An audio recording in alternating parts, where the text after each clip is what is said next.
Welcome back to my YouTube channel mathematics पैसनावला। जैसा कि हम STHP NTHP की प्रिपरेशन कर रहे हैं तो लेक्चर 7 में हमने डेसिमल ख़त्म किए थे। तो हालांकि इंटीजर्स पहले मुझे रखना था क्योंकि मैंने इसलिए नहीं रखा क्योंकि एप्लीकेशन के साथ मुझे इसको डिस्कस करना था। तो अब इंटीजर्स में हमारे पास सिंपली इंटीजर्स वही हैं जो हमने डिस्कस किए थे, मतलब सिर्फ मैंने सेट लिखा था सेट वाले चैप्टर में। तो यहाँ पर हमारे पास सेट जो है इंटीजर्स का वो ये होता है कि अगर इसको हम ऐसे भी लिख सकते हैं 0 + -1 + -2 अप टू सो ऑन, इसको हम ऐसे भी लिखते हैं। तो एडिशन और सब्ट्रैक्शन हम फिलहाल डिस्कस कर रहे हैं इसमें कैसे होती है। तो पहले हम इसको ट्रिक को देखते हैं, फिर ये ज़्यादा क्लियर होगा। हम क्या करते हैं, अगर हमारे पास सेम सिंबल होती है तो हम क्या करते हैं, ऐड करते हैं। अगर अलग अलग सिंबल होगी तो हम माइनस करेंगे।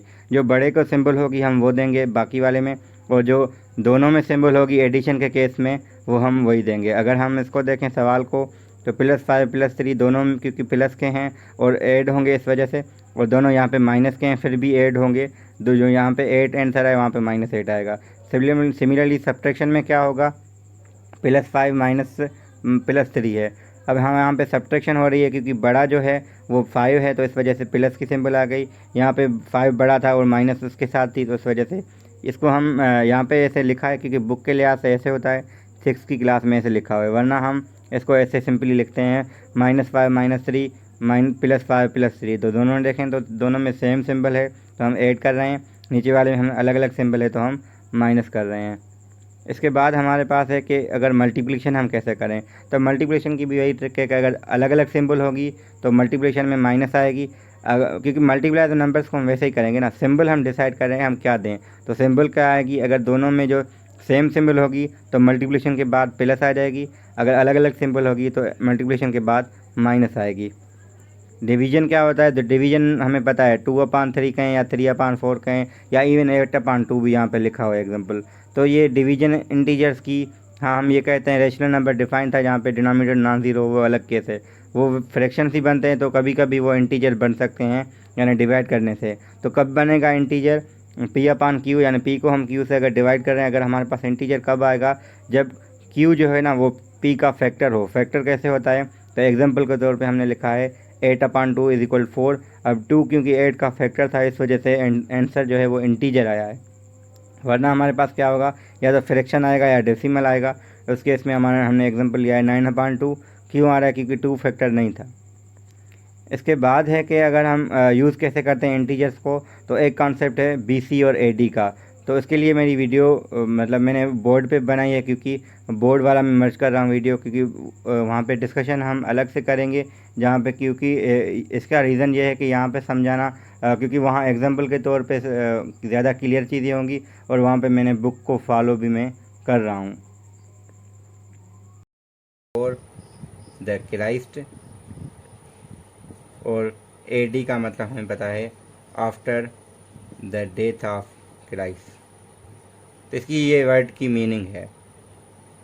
तो इसके बाद हम करते क्या हैं, अगर हमारे पास एक एग्जांपल लेते हैं तो हमें ये पता होना चाहिए कि ये होता कैसे है। तो ये जो BC है तो इसका मतलब ये है कि यहाँ पे BC और AD कह लें।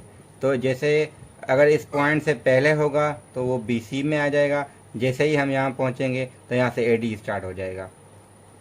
तो इसका एग्जांपल समझने के लिए एक लेते हैं हम। तो अगर कोई बंदा है जो 100 BC में पैदा हुआ है और उसकी ईयर है, उसकी जो एज है ईयर्स में वो 56 ईयर्स हैं, तो हम कहेंगे अब ये इसकी डेथ कब हुई होगी, क्योंकि इसकी एज इतनी हो चुकी है तो ये ज़रूर इसकी डेथ हो चुकी होगी, तभी ये हमें इसकी टोटल एज बता रहे हैं। तो इसमें एक ट्रिक ये है समझने की, अगर आपके पास वो BC है और उस BC से अगर उसकी एज कम है तो आप हमेशा माइनस करेंगे। तो माइनस करने से क्या होगा, 56 यानी वो 44 और उसी एरा में रहेगा, यानी BC है तो वो BC में रहेगा। जब भी ये 100 से, यानी क्योंकि 100 BC में था, जब भी इस एज से ज़्यादा उसकी हमारी एज हो जाएगी तो इस केस में हमारा क्या होगा, ये AD में चला जाएगा। इस केस में ये BC है। इसका मतलब ये है कि ये इस BC यानी 44 यहीं पे कहीं है। तो जब भी आपका सवाल में जो BC गिवन है और जो आपकी एज गिवन है, इनमें रिलेशन क्या हो, जब आपकी एज इससे कम होगी तो जो आंसर होगा आपका उसी एरा में आएगा। हम एक और एग्जांपल लेते हैं। अगर कोई बंदा वैसे ही है कि अगर 120 BC में उसकी बर्थ हुई है और फॉर एग्जांपल 220 AD में इसकी डेथ हुई है। तो जब एक एरा से हम दूसरे एरा में जाते हैं तो होगा क्या, क्योंकि यहाँ पे मिडिल में हमारी जैसे ही BC ख़त्म हुई थी वहाँ पे AD स्टार्ट हो चुकी है। तो BC ख़त्म, अब BC इसने 120 गुजारे थे और AD इसके 20 हुए हैं, तो टोटल इसके जो ईयर्स होंगे वो ऐड होके हमें 140 ईयर्स एज मिल जाएगी। ज़रूरी नहीं कि किसी बंदे की एज हो, किसी बिल्डिंग की कह सकते हैं वो इस टाइम पे बनी थी और इस टाइम में इसको डिमोलिश किया गया है, तो ये भी सवाल हो सकता है। तो टोटल एज इसकी क्या होगी, कितने ईयर्स तक वो बिल्डिंग थी, तो उसकी ये टोटल हमारी एज कह सकते हैं, मतलब इन टर्म्स ऑफ बिल्डिंग हम उसको कुछ भी कह सकते हैं, टोटल हम मतलब इतने ईयर्स तक वो बनी हुई थी। तो सिमिलरली एक ट्रिक क्या है इसमें सवालों में, क्वेश्चन समझने के लिए ट्रिक ये है, अगर आपके सेम एरा है, सेम आपका अगर एरा है तो आप ऐड करेंगे, सब्ट्रैक्ट करेंगे या करेंगी। और सिमिलरली अगर डिफरेंट एरा है, अब एरा का मतलब है कि BC एंड AD, तो डिफरेंट एरा है तो आपको ऐड करना होगा। तो एक एरा से हम दूसरे एरा जाएंगे तो हमें टोटल एज हो, ये भी हो सकता है, ज़रूरी नहीं है। अगर आपको वो दे रहे हैं कि अगर कोई बिल्डिंग है या कोई बंदा, क्योंकि यहाँ पे ऐसे इवेंट्स भी हैं जहाँ पे कोई चीज़ बनी हुई है, तो अगर 100 BC में वो बनी है, सिमिलरली अगर इतने ईयर्स में, तो हमें एज फाइंड करने के लिए भी वो ऐड करेंगे। अगर हमें ये कह रहे हैं कि उसकी टोटल जो एज है हमें वो गिवन है, फॉर एग्जांपल वो कितनी है, 130 है, तो 130 तक कोई बिल्डिंग है जो 130 ईयर्स तक वहाँ पे थी, तो उसके बाद अब ये बताना चाह रहे हैं कि कौन से ईयर में इसको डिमोलिश किया गया है यानी इसको तोड़ा गया है। तो ये कह सकते हैं, जब भी मैंने ट्रिक ये बताई इसकी कि जब भी आपकी इससे एक्सीड कर जाए तो आपका हमेशा आंसर किस में होगा, प्लस करके हम लेके आएंगे, क्योंकि वैसे ही है जैसे हमने पहले किया था। तो यहाँ तक इसमें 100 ईयर्स हो चुके थे, अब बाद में क्या हुआ है कि 130 है, अब 130 हमारे पास उसकी एज है, तो ज़रूर 100 तो यहाँ पे क्रॉस करके आएगा, 30 आगे चला जाएगा, तो इस वजह से हमें ये जो मिलेगा वो 30 AD मिलेगा। तो ये देखना है कि आपको एज कितनी दे रहे हैं, अगर एज आपकी उससे एक्सीड कर जाती है तो आप नेक्स्ट एरा में चले जाएंगे। तो ये एक तरीका है समझने का। यहाँ पे क्या था, ये जो ट्रिक है हमारी एज फाइंड करने के लिए है। तो एज अगर बंदा है तो एज कह लें, या कोई अगर बिल्डिंग है कोई या इवेंट है तो उसकी जो ड्यूरेशन कहते हैं या वो कह सकते हैं, उसका नाम हर किसी का अलग हो सकता है वहाँ पे। तो ये ट्रिक क्या है इनमें कि अगर हमारे पास सेम एरा है तो हम सब्ट्रैक्ट करेंगे, डिफरेंट एरा है तो सिमिलरली अगर ये चीज़ें हैं जिसमें हमें ये दे रहे हैं कि यहाँ पे ये बना हुआ था, टोटल एज इसकी इतनी है, अब एज अगर टोटल वो हमें दे रहे हैं या टोटल पीरियड दे रहे हैं इतना था, तो वो एक्सीड अगर कर रहा है तो आपको नेक्स्ट में जाना पड़ेगा। तो जहाँ तक जितने थे 100 थे, तो आगे जितने ईयर्स इसने गुजारे हैं वो 30 गुजारे हैं, तभी वो 130 उसकी ड्यूरेशन हो गई है, क्योंकि पहले 100 साल इसके यहाँ तक पूरे हो जाएंगे, क्योंकि BC जैसे ही ख़त्म होता है हमारा AD स्टार्ट हो जाता है। ये वैसे ही है जैसे हमने इंटीजर्स किए हैं 0, जैसे ही नेगेटिव नंबर ख़त्म होते हैं 0 पे पहुँच के पॉजिटिव स्टार्ट होते हैं, तो उन्हीं की एप्लीकेशन है, क्योंकि इंटीजर्स को हम in terms of real life में लेके आए हैं, तो ये उसकी एप्लीकेशन है। तो कोशिश मेरी ये थी कि आपको दोबारा क्लियर करूं। वैसे मैंने अपने स्टूडेंट को तो बता दिया कि इसके अलावा अगर दूसरे सेक्शन में कहीं पे भी ये चीज़ पढ़ाई जा रही तो मैंने सोचा कि इसको हम डिस्कस कर सकते हैं। अब हम क्वेश्चन उठाते हैं एक बुक से, फिर उसको हम एंड करते हैं वीडियो को।